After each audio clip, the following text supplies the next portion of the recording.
6 o'clock in the morning the next day, I was in the room by myself, and the ER doctor came in and say, "Hey, did you hear?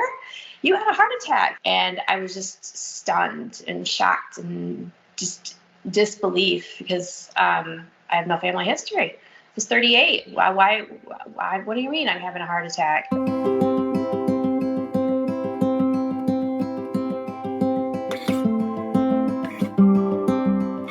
They talked to a more senior physician, and he said, "Oh yeah, this angiogram looks like a typical 70-year-old woman." And my doctor's like, "Well, no, she's 38.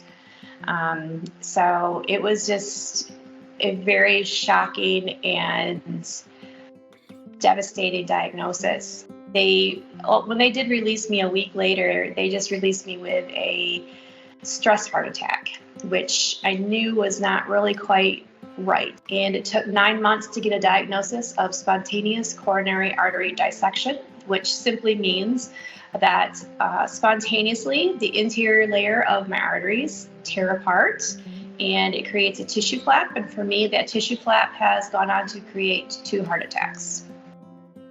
After both heart attacks, I have found silver linings. I was able to bring a support group to Kalamazoo, and that's been monumental for all women in the area.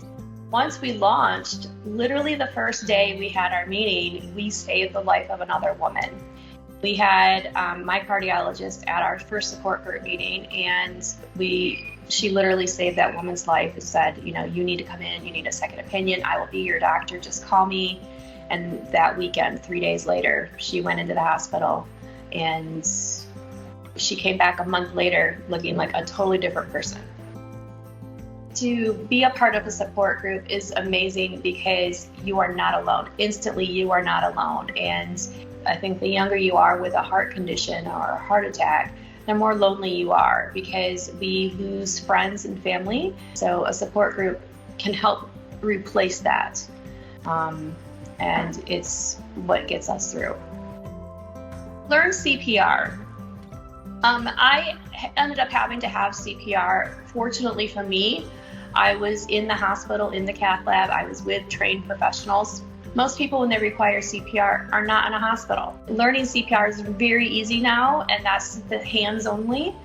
And my advice to anybody is to learn it. You never know whose life you're going to save. I've talked to so many women whose husbands were there, caught them as they fell in a cardiac arrest, performed CPR, and that's why they're here today.